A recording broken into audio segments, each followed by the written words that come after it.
just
translate that to mean that depending on somebody's own personal energy and the vibe that they send off, that might dictate what type of energy they draw, or would it just increase their chances of drawing any type of energy? It does dictate what kind of energy they draw. That's a really good question. I've learned that earthbound ghosts are energized by negative emotions. That's anger, fear, depression, anxiety, anything like that. So if anybody feels those emotions, and often what they do is they're actually they're plugging in a ghost. They're giving that ghost energy. Spirits, like the loved ones that we have that have crossed to the other side, are empowered by love and faith and hope and all the positive emotional energies. That's interesting. Now, what do you say for somebody like myself or yourself that they can attract both? Just luck of the draw, or or we just cursed, or what? Well, I look at it as a superpower that I'm able to actually get messages from earthbound ghosts or spirits. And the good thing about ghosts is that they typically stay fixed to a certain location, like a location they were either familiar with in life or where they died, perhaps, like a hospital or a prison or a battlefield. So the earthbound ghosts don't typically come wandering into your home. They're usually there before, like they may have lived there. But spirits, on the other hand, like the spirits of our loved ones, they can appear anywhere at any time. Okay, Vanessa, thank you for taking the reins there for a few minutes. We've got the audio figured out. So, like I was telling Vanessa before the show, everything rebooted on me a while ago. I got some new equipment that we're working with here, and just the settings just completely reset. So I was hoping everything was going to be all right coming up on the show. So thank you, viewers, for being patient with us. Rob, can you go ahead and kind of introduce yourself again? I'm like Ricksecker, this is Vanessa Hogle, and then we have Rob Gutro, our guest this evening. So, and then we'll get right back into it. That was good. It was good. I'm sorry. Sorry. Go ahead, Rob. You want me to give an introduction about Vanessa? Yeah, just real quick again, since we missed all that. Or they couldn't hear it. Well, I'm a paranormal investigator with a group here in Maryland. It's part of ghost tracking. I'm a dog dad. I do dog rescue. I'm a meteorologist by trade. And I use the science of energy to explain the afterlife, both earthbound ghosts and spirits who have crossed over. There's a difference, it's location, and how they use energy, because they are energy on the other side. how they use energy, physical energies and emotional energies to power up. Yeah, so how exactly does that work? I've always found it interesting that you're a scientist, and there's a lot of scientists out there that are very very opposed to anything to do with the paranormal because there's an explanation, but yet you're using that to talk about how this energy works. Well, the foundation of it all, Mike, is the law of conservation of energy, which states that energy cannot be destroyed, it can only be transformed. So if our viewers think about all the energy that runs through the body. I mean, the cells have energy in themselves, but scientists measure brain waves, for instance, with the EEGs, and they can measure little electrical impulses in our brain when we have thoughts. So that right there is energy, and it has to go somewhere because of the law that we have, that law of physics. So what I've come to find out is it transitions it couples with our memories, our personality, and our knowledge, and the same thing goes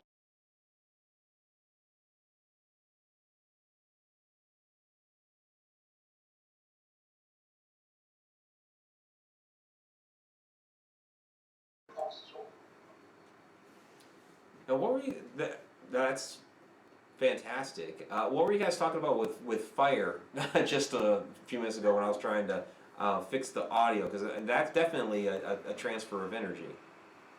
It's actually very interesting, Mike. What I was asking Rob about, well, I'm returning to one of the locations in Virginia that I went to for an investigation last June. I'm going back in March due to an increase in activity. And one of those increases is what happened during a family bonfire a little over a week ago.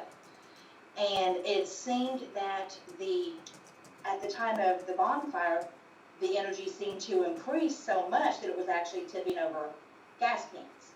Oh wow! And I don't Okay. little big ones. I mean the big red ones, like the 5 or 10 Yeah, the big. Yeah. Yes. Which I mean, any one of us who's dealt with spiritual activity or paranormal activity knows that takes a bit. That takes a whole lot of energy to do something like that. And Rob was giving his very, well thought out, idea on why that is. And please continue that, Rob. Okay, I will be happy to restate it for you. We were talking about how because ghosts and spirits are beings of energy, they require energy in order to make their appearance known. And that can be moving things like a gas can, or it can mean making noises or speaking or anything and everything. So there are different types of energy that they use, and they're physical energies like heat, light, water, and electricity, or there are emotional energies. For ghosts, it's negative emotional energies, which are fear, anxiety, depression, anger, and for spirits of our loved ones who have crossed, it's positive emotional energies like love, faith, and hope. And like what you were saying is people like yourself and myself and others that can be affected by both by what you would call earthbound ghost spirits, or ghosts, and then spirits that have passed on and come back, that we're just, like you said, superpowers. So which I like, that's a way better term than curse. Yeah, I like that. You got superpowers. Yeah, super spidey sense. That's what my friends call it. Yeah, which I guess it kind of is. But it makes a lot of sense, Yeah. because I think that if we sit back and if everybody kept a journal that's involved in this type of activity and marked it daily of what they were going through in their life at that time when a particular type of activity happened, whether it be positive or negative, then they might start to see that correlation themselves. And I actually would encourage that. I think that's a great idea. So Mike and Vanessa, that brings up a good point. And one thing I talk about when I give lectures is that everybody has this ability to sense ghosts or spirits. Right. And I want you both to think about this. Vanessa, I know you're sensitive. So Mike, think about this. You've been in so many haunted places. Yeah. So when you go into a place, you get a sense of what is where you feel uncomfortable versus where you feel comfortable, right? Oh, sure. Absolutely. So what you're doing is you're reading the residual energy that's left behind by the people that live there. And that's pretty much what mediums do. We read the energy, but we read the energy from spirits that have crossed. It's the same thing too when you go into a room full of people, and for some reason you're attracted to somebody, and that means you're reading their energy, and their energy is positive to you. Right. And then there are other people that you see that you think, oh my gosh, I don't want to go anywhere near them. Mhm. You know, so you're reading their energy, and that's very similar to what mediums do. Yeah, Well, I mean, that I can't actually do makes what you guys do, but yeah, you're right. I can go into a room and get an idea or a feeling like, yeah, there's something here. Occasionally I might be able to tell if it's male, female, something like that. So it's like inklings of of what you guys do. Just like little bits, and what you guys are able to do is just absolutely fantastic. Well, but you have to think about it when you're getting when you're getting energy from a spirit in a location. It doesn't have to tell you it's male or female. It doesn't have to verbally acknowledge its gender. If No, you pay just kind of get a attention to feeling it, of it, like if it's a male or female presence. I guess is kind of what it is. exactly, Yeah. yeah. You can tell by how the sadness feels, Okay. the different things that it migrates to, the things that it makes you feel, whether it be more of a feminine or a masculine um, energy that you feel within yourself, not them, but do you feel confrontational or do you feel comforting? Does that make sense, what I'm saying? Yeah. But even on a non-paranormal level, the fact that we can read these energies off of each other, it affects our daily lives as well. I mean, you can go to work at a place and you can instantly know those you are not going to mesh with. You can instantly know. That's Yeah. not Their energy. yeah, that's not a paranormal thing as far as investigating, but you can instantly know and you can try to integrate, but you're always going to pull back just a little bit because something tells you, Yeah, that's just our everyday life. Hey, we have a question from the chat room. This is from Cat Gash. Hi, Pat. We love Cat. Hi, Kat. She asks if, Rob, do you think those gadgets that are supposed to create a high EMF field really do allow a spirit to use the energy to manifest somehow? Well, anything that adds energy, that throws energy out there, is something that's available to make a spirit or a ghost strong enough to provide any kind of sign. So, if it's a detector, no, but if it adds energy to the atmosphere, then it would be yes. Yeah, I'm thinking she's talking like an EMF pump or something like that. Is that So- something you would encourage somebody to do on an investigation? Or do you think that that might not be the wisest of decisions? Are you asking me, Vanessa? I'm asking you, Rob. Yeah, Okay, you're the well, guest. I know she would ask me that, but you're the guest. Yeah, well, I think that's more of a Mike question, but from my perspective, I think there's probably enough energy in any kind of investigation, but there's more than one person to enable a ghost to communicate. So I'm going to throw that over to Mike. What you thinking? Well, I mean, it kind of depends on the type of spirit. I mean, if it's a malevolent spirit and you're adding energy to it, it could become more malevolent with it. I think it's just something you kind of be careful with and understand your surroundings. As with anything else, have an understanding of where you are, who you're with, and what you're doing may interact with that. Everything you do has some sort of impact on your environment around you. And I'd like to mention something if I could, and that is that, and it's something you always say too, Mike, is that we have to remember that ghosts or spirits were once living, and they're people or they're animals, and we Yes. need to treat them with respect. And Absolutely. And provoke them. Yep, absolutely. I always tell people, I said, would you be nasty to an invisible roommate that you can't see. Yep, exactly. Not a good idea. The other thing I wanted to mention too quickly is that I came up with this idea of a ghost versus a spirit. That was actually what I call my first book, Ghosts and Spirits.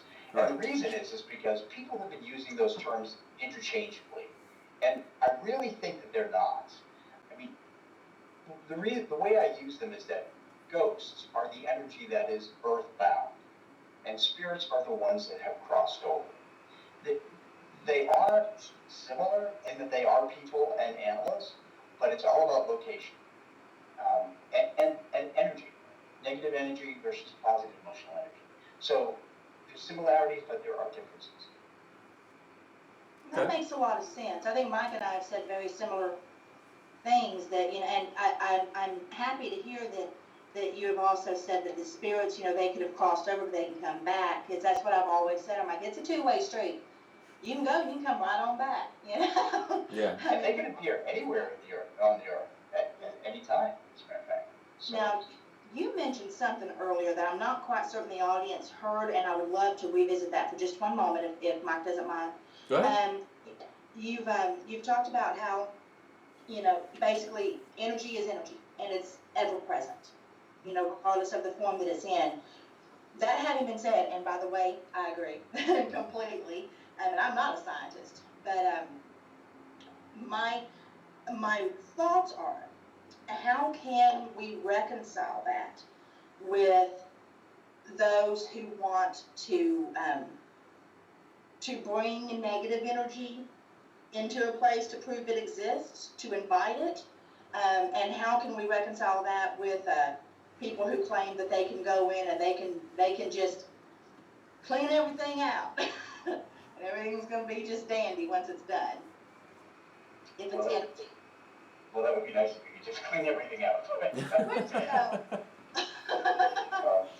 You can calm it down, you can't clean it out. Right. And you can cross people over, of course, but you're always going to leave some residual energy in the building.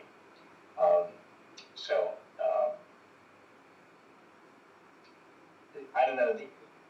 It's always worth trying to clear a place out.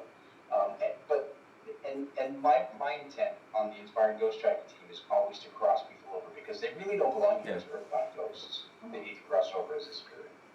Being trapped here as a ghost is like being trapped in a prison where you can't speak to your loved ones on the other side. So Yeah. That's my definition of hell. Yeah. And the different, once they're crossed over and become a spirit, they have that choice to come and go as they please. They are no longer bound, as you say. Right? Okay, that makes a lot of sense. So crossing over, totally different. Doesn't mean it goes away forever. It just means that it becomes different. Okay. I just like to clear that up, so I just make sure I understand. You just updated one of your books. Was it that one, or was it the other early book that you had done? As a matter of fact, Mike, I actually updated the first two. Okay, so it's that one as well. Okay, and both of them. Lessons Learned, they just republished in December. Okay. And I added 6 chapters to it. So what have you added to it? What's different? I added chapters about poltergeists, demons, near-death experiences, a whole bunch of things. And I really enhanced the chapters on the double murder investigation that the Inspired Ghost Tracking group did, and quite a few others. Oh, very cool. I really need to get on board and start reading all these books. Yeah, no, Rob's got some good ones, and of course the more popular ones I think are the ones on pets and the afterlife. Everybody seems to be interested in that. I know, Rob, that you've talked at length about that, especially with your work as a dog rescuer. I know it's something that you really take to heart. So, do you want to talk a little bit about that, and we can maybe field some questions about your work with pet spirits? I would love to talk about pet spirits. As I mentioned, either animals or people work the same way after we pass. We're all energy. We have memories. We have personality. We have intelligence. Anyone that has a dog or a cat or either even a pet pig, and I have received emails about people who've had pet pigs. You've done it with birds too, right? Yep, birds, horses, basically mediums can communicate with any animal that has been domesticated that lives with people. And the reason for that is that those animals, they learn to understand our emotions, they learn to understand our habits, they understand certain our language, they all learn certain words. You know, they know when you're happy, when you're sad, when you're sick, when you're angry, right? When they did something wrong, they give you that guilty look. Oh yeah. They tuck their tail between their legs. I talk about, in the Pets of the Afterlife books, I talk about the many levels of intelligence that dogs and cats and other animals possess.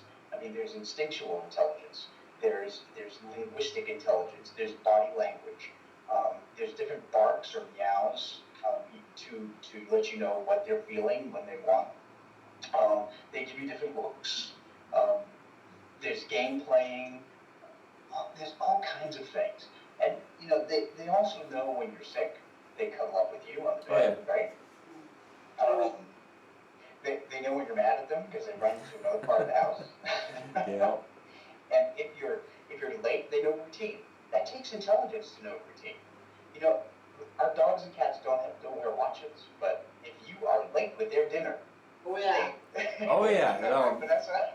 I have a little My, garbage disposal, 7-pound garbage disposal. Yes, you are correct. the neighbor next to my aunt's house, like every day at 7 o'clock, the geese come to the back of her house because they know that she'll be out there, you know, to throw them some food, and it's just like clockwork. At 7 o'clock, boom, there they are. And somehow they have that internal clock to show up at that time. And that's even different from month to month, I bet too. That, you know, they're still there at 7 o'clock, even though the sun is at different angles throughout the year. Yeah. So you know, how do they know it's 7 o'clock? It's pretty amazing. So Back in the house that I had that was in the country, 2 neighbors down, and keep in mind, both 5-acre tracts. Everyone was 5-acre tracts. 2 houses down, so, you know, 10 acres away, there was people that had peacocks. And every Sunday, not Monday, not Tuesday, not Wednesday, Thursday, or Friday, or Saturday, but every Sunday, they would come to my house at approximately 1 o'clock in the afternoon to eat Fruit Loops. Fruit Loops. No other day out of the week, only on Sundays. So you send out invitations for a Fruit Loop party on Sundays? What's so funny, I did it one Sunday, and a week to the day later, they came back, and then another week to the day later, and it was a Sunday ritual. That's how smart animals are. People don't give them credit.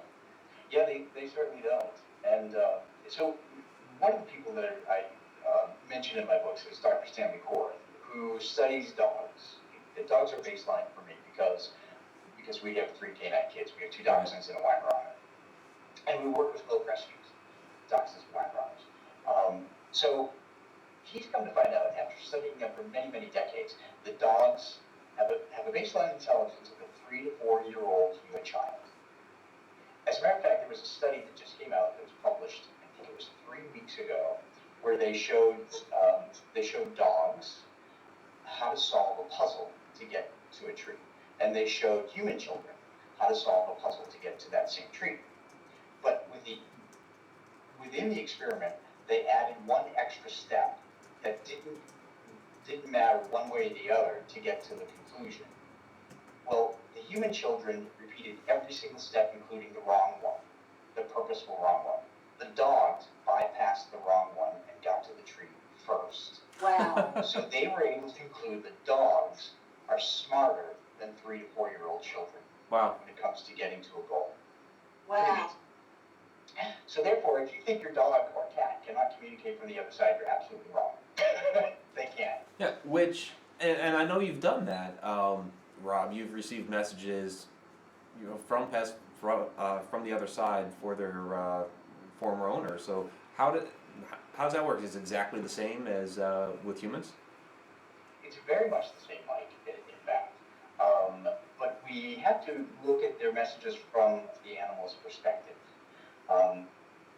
some of the easiest ways for pets to communicate. People will like push us or shove us or touch us or whatever. Pets, like cats, will brush up against your legs. They'll jump up on the bed and in spirit, and they'll curl up on the end of the bed. I can't tell you how many hundreds of people I've talked to that they've experienced that after their cat passed away. And there's one right there, Vanessa. I saw a hand go up. And dogs, for instance, and cats, you can also hear them too. You can hear them meow in a different room. Like dogs, you can hear their bark. People have reported hearing the jingles of their collars, the nails on the floor. I actually saw my dog, Buzz, who passed in 2005. I saw him in 2008 appear in my house. I thought it was my new wine at the time. And I followed him. I followed the dog into another room where there's no exit. And the dog disappeared. And I thought, was that my dog? Where is she? So I went to go look for my new adopted dog, Dolly. And it turned out she was curled up asleep on my bed on the second floor. Wow. And so I realized that I had actually followed Buzz, who appeared visibly to me. So they can appear in a lot of different ways. They can also manipulate things in nature too, which people do, like birds, butterflies, feathers. They can send coins. If you find a coin after somebody passes, pick it up and look at the year, because that will give you a clue as to who it is that's sending you a message. So those are just some of the things. Hey, Rob, we have a question from the chat room. This is from Fran. What's your take on a pet joining with a living animal? I guess she means a spirit pet. Okay, that's a good question. Actually, that ties into a question I get all the time about reincarnation. Okay. And here's why. Sometimes people say to me that after their pet passed, their new pet, who has never met their old pet, often shows the same or a couple of the same habits that their other pet who passed shows. And they want to know why. They want to know if that's their pet reincarnated. The answer is no. What happens is our pets in spirit come back and they wind up training the new pets to be a better dog or cat.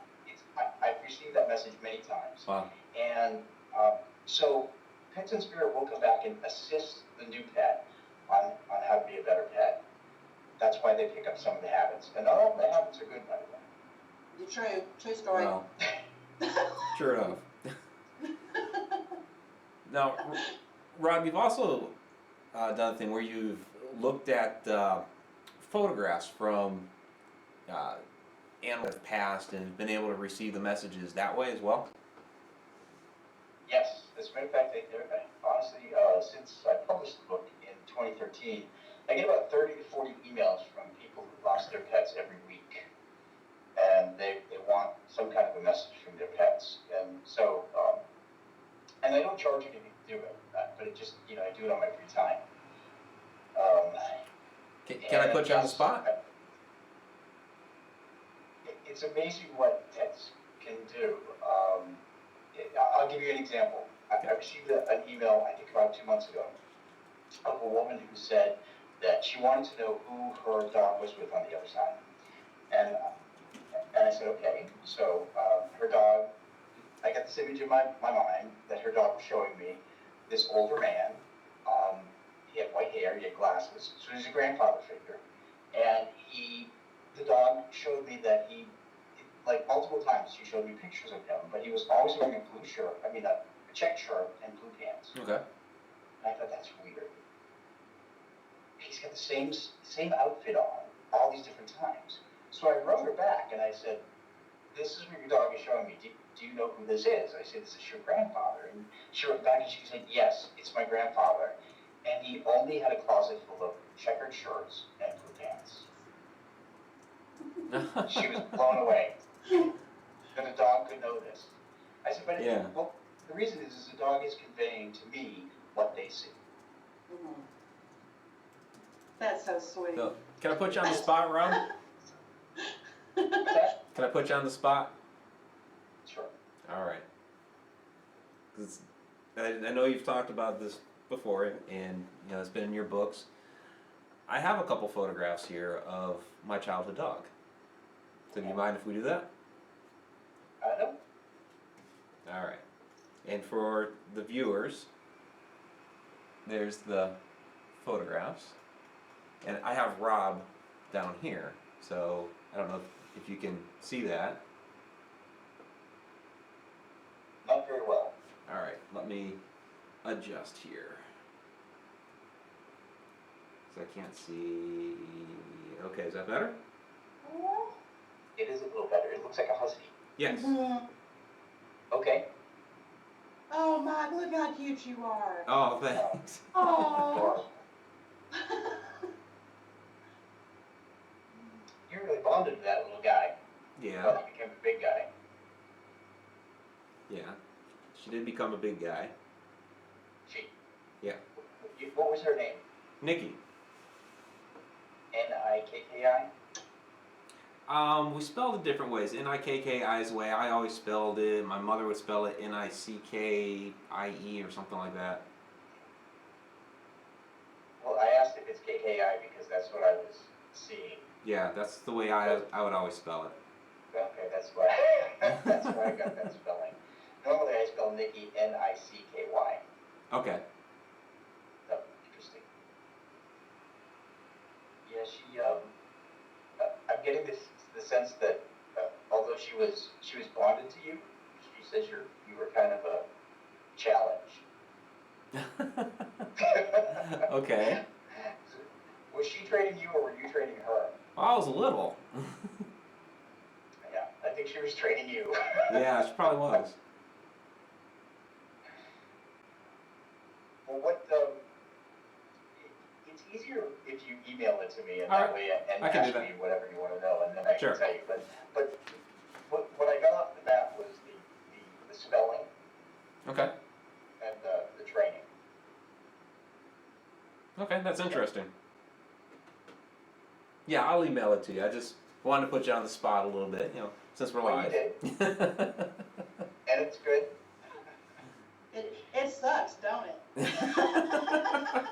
No, what happens with me with pets is that I usually have to concentrate, and I do it mostly by email because when first of all, there's a lot of pets on the outside, and secondly, there's usually more than one associated with each person. So they all, I need to ask their names and what they look like, and then I can tune into them. And I don't like to do that in a group setting because there's so many pets attached to so many people. It's overwhelming. Yeah. And it's like trying to listen to one person in a stadium. Oh, that part sucks. Yeah. Yeah. It's pretty hard. That sucks, it really does. See, and I don't know that being in your guys' shoes, so.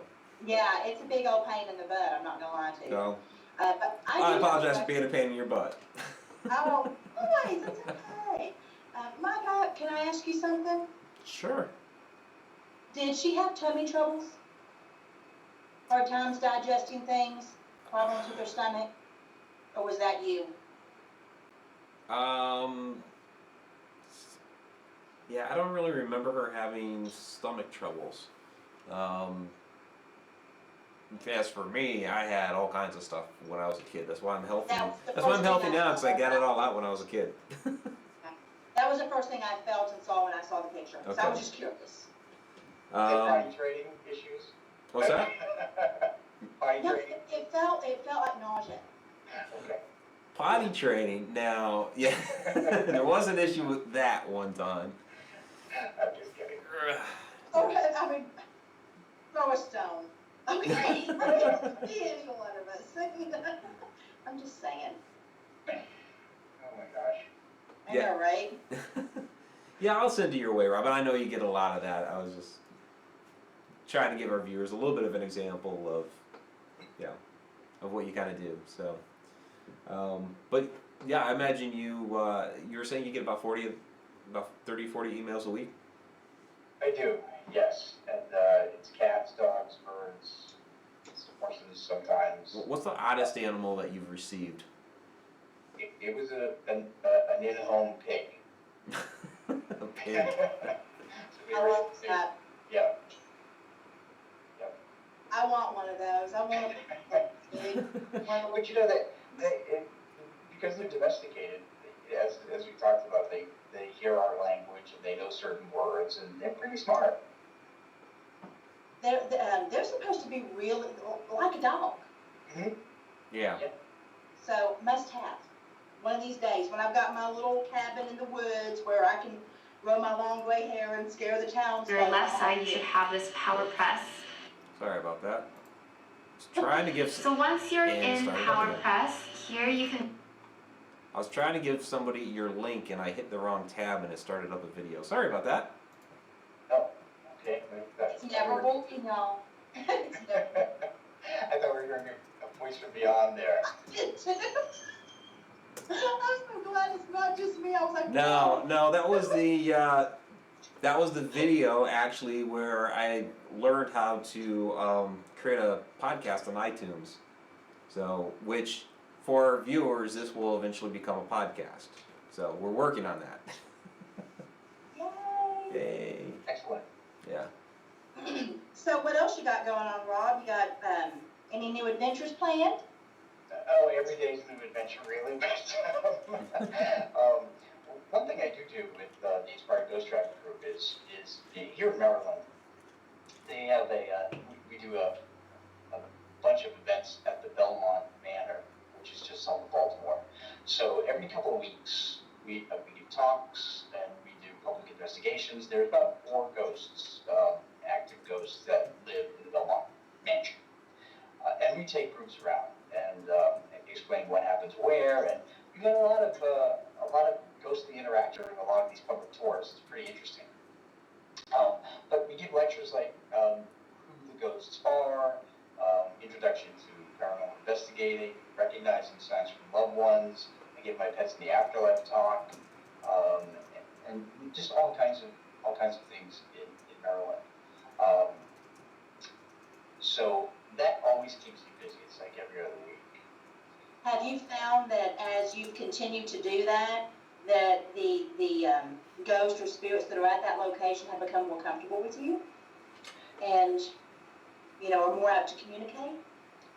That's a good question, and the answer is yes. They seem to be a little more communicative over the course of time, and they know that I guess they look at me as someone like a familiar, someone that they recognize, because I've been able to talk to them back and forth. In fact, I've been actually able to get first and last name and prove who one of the ghosts are. Actually, 2 of them. So it's really interesting to do that.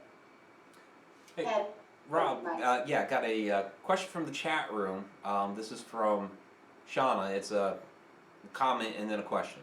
So Shauna says, I have encountered and played with a ghost cat before. I also came into contact with a female spirit that I sensed was not only Native American, but she also had an animal vibe about her.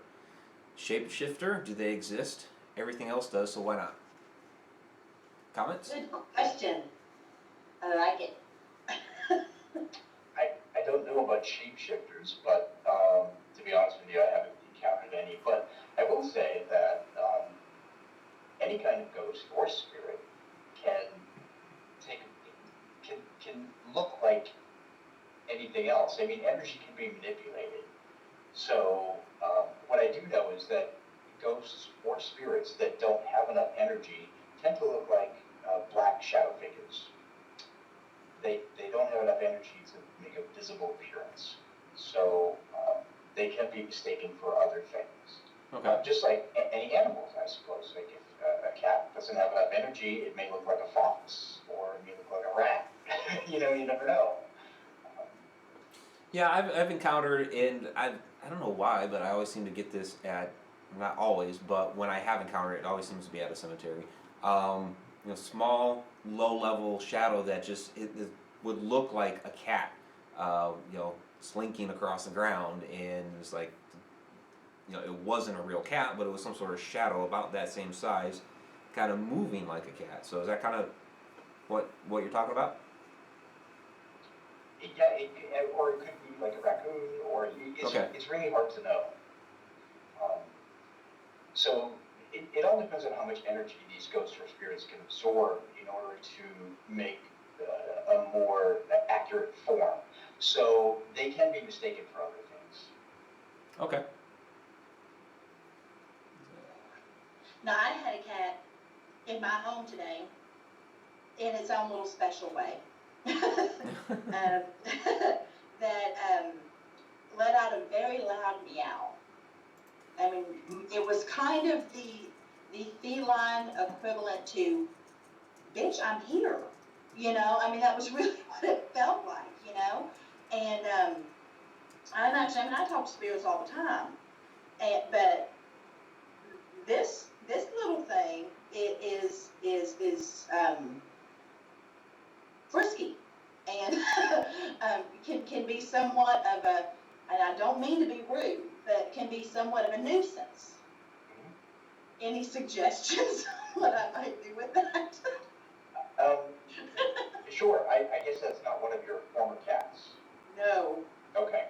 I have crossed a couple of animals over before, mostly dogs.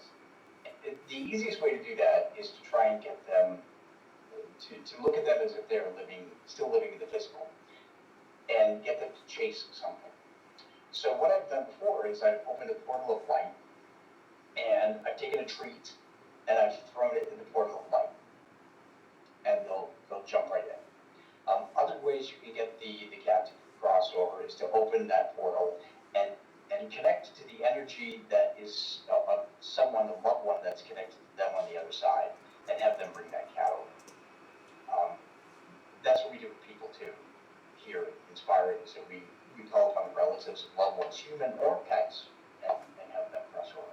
Hey Rob, we have sorry Vanessa, we have another question from the chat room. So this is from Fran again. She says, do you feel that there are stronger animals as spirits than others? It all depends on the personality of the animal, really. As we talked about earlier, they all have their individual personalities. So, Vanessa, if you have 3 dogs in your house, one of them may be shy, one of them may be assertive, and the other one may be either or. So when they all cross, the one that's the most assertive in your house is the one that's going to come forward most of all. It's the assertive one. It's the same thing with people too, Mike. So and I'll give you an example. My dad passed away in 2008. Okay. After my dad passed, I got a lot of messages from my dad. Right, sure. My mom passed in 2013. After my mother passed, I've only heard from my mother since 2013. Oh, that's My interesting. dad stepped back. And the reason for that is that in life, my dad let my mother do all the talking. Oh, so that same dynamic became true in the afterlife after she joined him. Absolutely. Okay. Same thing with pets. Oh, that's interesting, yeah. Yeah, that's interesting. I'm not sure if we want me opening up a portal. Ask Mike. Well, I don't know about right now. Good idea. Might not be a good idea. But my dog, my dog, the one that is alive right now, has, ever since I have moved into where I'm at now, has started doing things that are, in 13 years, because she's 13 years old, are completely not normal. Even she's kennel trained, always has been for when I'm at work. You know, take a potty in the morning, put her in the kennel, potty as soon as I get home, and that's her little den, and she loves it. Ever since we've moved in here, the blanket that I normally use to cover her den, she pulls into her den every time. So, and I know that before the show that you and I talked about different activity that is going on here, both animal and otherwise, and I was wondering if you think that because of the increase in activity of what is around me, that might be why she's doing that. Otherwise, her behavior is fantastic, but Yeah, that very well, odd. could be. Or maybe one of your animals in spirit is used to do that and has taught her how to do that. Yeah, I mean, she's the only one that's ever been kennel trained. The only one that ever had to be. Pulling the blanket in. Yeah, I have people here as well, you know, so I don't know if maybe there is, you know, that's partly what's causing it, you know, because I'm sure she can hear them, you know, just like I can, and people that come over and visit can, you know, but I found that odd for it to be such a complete and total change of previous behavior. So if anyone who is watching this is going through that same thing as well, it might be something they want to look into. Not Well, so kennel, but It's interesting that you mentioned about the hearing. One of the parts of my books is that I analyze the physiology of dogs and cats, and I've come to find out they have different cones and rods in their eyes, and that means that they can actually see faster movement. Spirits move at a faster vibration, and so we can capture them on high-speed cameras and so forth. But dogs and cats can actually see them, which is why if you see your dog or cat staring at something, they're actually probably staring at a spirit that's coming in to visit, or earthbound ghosts. Right. They also hear at higher frequencies. If you think of a dog whistle, we can't hear it, but they can. Spirits will talk at different frequencies, even frequencies we can't hear at, but we pick them up on digital recorders. So dogs and cats have the ability to hear and see spirits and ghosts, where we have to use mechanical equipment. Yeah, Rob, there's a great piece of footage from this past fall. I have to show you sometime that Shauna and I captured at this historic house in Jacksonville, Illinois, where the dog was reacting to something that was going on the second floor. And all we heard was like the clicking of like an animal coming down the hallway. It was a wooden floor. And there were a couple of other cats in the house, but they were declawed. And you see the dog react to that, and then it just kind of hunkered down and started whimpering, and off it scampered. So pretty sure that was was reacting to something supernatural. But I'd love to get your opinion on that sometime. And here's the other thing, Mike, about that is that sometimes dogs and cats get frightened by looking at ghosts or spirits, not because they realize it's a ghost or spirit.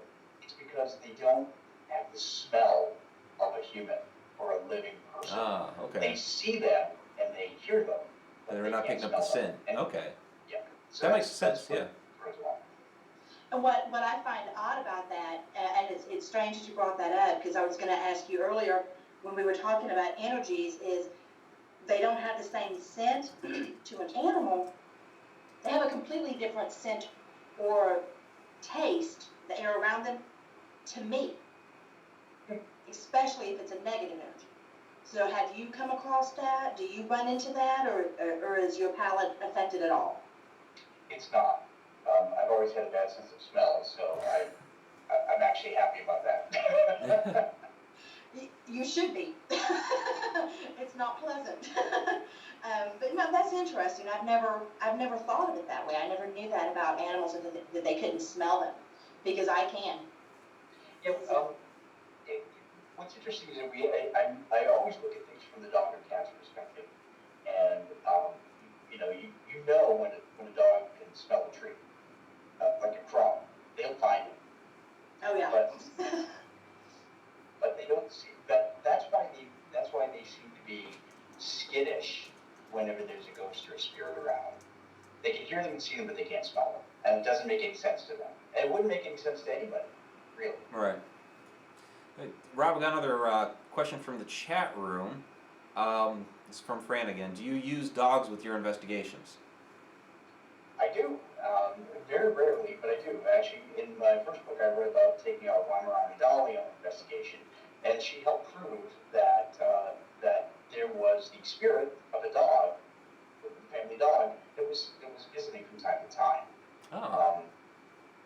It was very interesting because when we pulled up in the neighborhood, I didn't even know exactly where the house was, and I took her out of the car, and she pulled me 4 houses down from where we parked to the front door of this house, and I was standing there like, I don't know if this is even the house. Right. And Margaret, who manages the Inspired Ghost Tracking Group, Margaret is said, awesome. "How did you know that was the house?" And I said, "Dolly pulled me here." So long story short, after investigating, I let Dolly go in the house with the owner's permission. I said, "Show me where you want to go." She went up the stairs and went to a bedroom on the right-hand side, and she sat looking at the bed. I said to the owner, I said, "Okay, what is the significance of this?" And he said, their dog, whenever the dog would come in, would run up the stairs, go to that bedroom, and sit, because he was bonded to the little boy whose bedroom that was. So the dog was following the spirit of that dog. Solved the mystery. That just got me. That got me right in the feels. They got you, huh? I'm sorry. One of the again, one of the locations where they that I'm going back to, where they had the fire situation, they've actually had a spirit in their home lock one of their dogs in one of the rooms when they weren't home. And the other two were already where they were supposed to be. This one was running free in the home, and it was actually locked in the bedroom that has the highest level of activity. And I was wondering, I believed it was for the protection of the animal, because I know who did it. So I was I was wondering if you've had a lot of people talk about when they've had activity in their home, has anything like that ever happened to them where it seemed to be in protection of the living animal? No, I haven't encountered that. That's really interesting. First time I've heard that. This house has had a lot of negative activity. A lot. So it's like somebody needs a house cleaning. We I know, right? We've tampened things down in the house, you know, but the property itself is pretty bad. So it's we're going back there. I don't really want to, but we're going back there. But yeah, we've had some of those. Yeah, I'm going back to 2 different places I really don't want to go to, but I can't let the team go without me. So, yeah, we'll talk about that after it happens. One interesting thing that I wanted to mention, speaking of pets again, is that one of the easiest way, the easiest way for people who lost a pet to get a message is to ask your pet to come into your dreams. All spirits can come into your dreams. I found that ghosts really aren't able to come into your dreams, but spirits have the ability to do that. And usually they come into your dreams in a peaceful setting to let you know that they're happy on the other side. So before people go to bed, they can ask their pet or person to come to them in a dream. And make sure they keep a pad of paper and pen next to their night table, because after you wake up, you have 30 seconds before you forget your dream.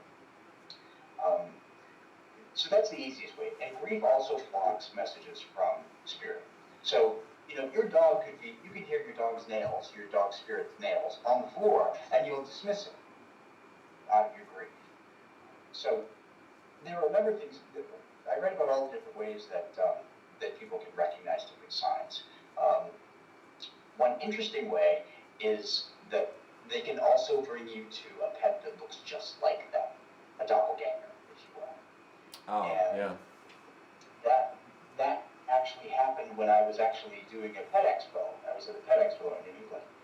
And I actually put that in my Pets in the Afterlife 2 book because it was just astounding. A woman came up to me and said that her black French bulldog had passed, and she was very distraught. She said she hadn't received any kind of sign. When am I going to get a sign? It's been months. I can't deal with it. And I said, he's telling me that you are going to see a sign today here at the Pet Expo to let you know that he's around. Well, within 20 minutes, she was still in the same aisle.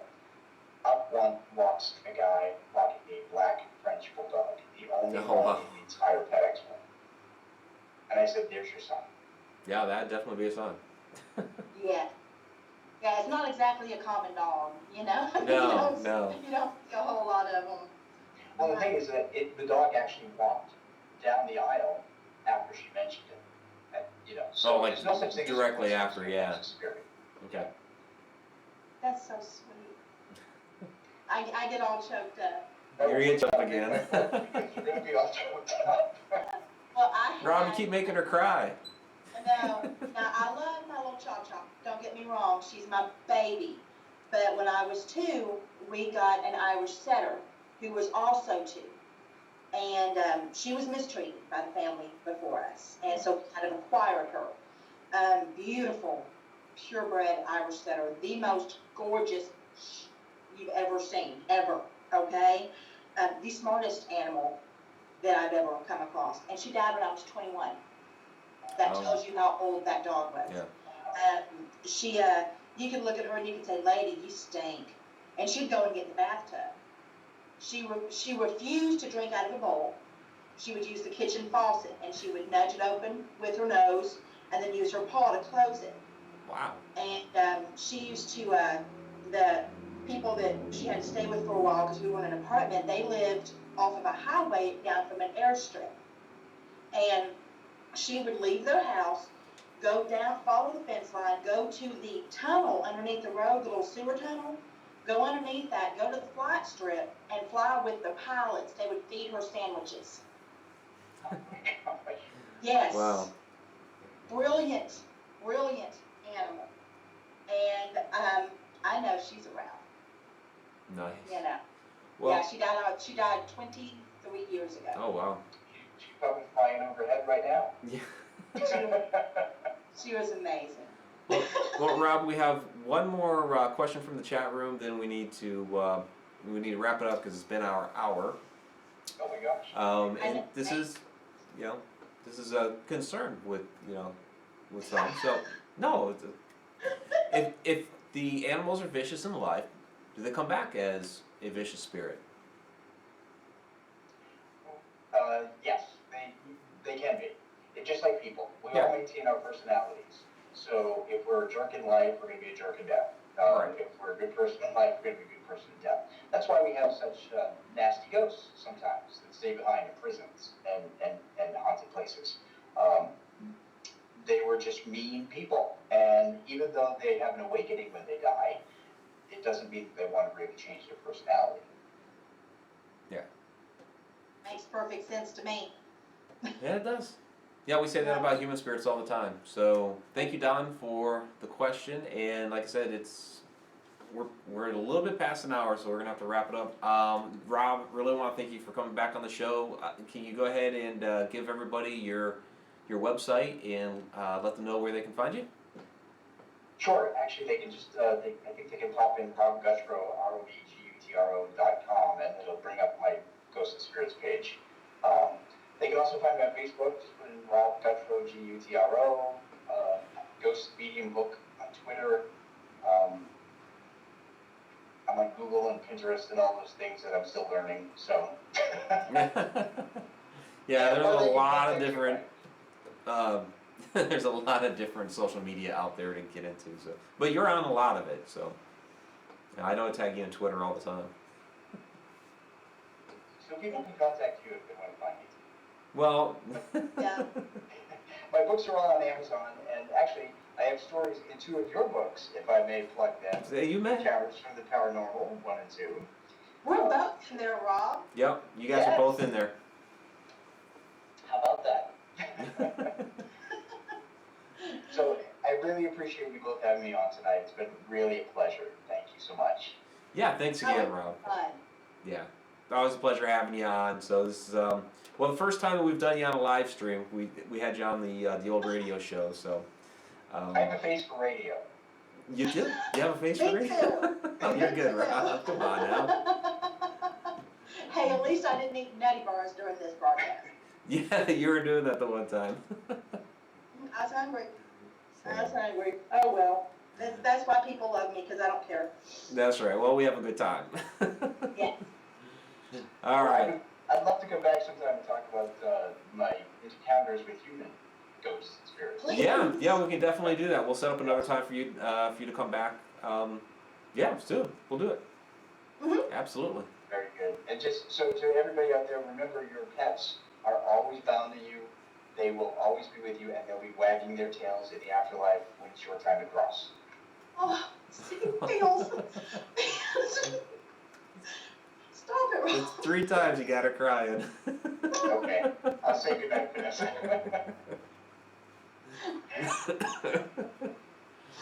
All right. Well, on that note, I'm Mike Ricksecker, Vanessa Hogle with Rob Gutro. Till next time. Bye.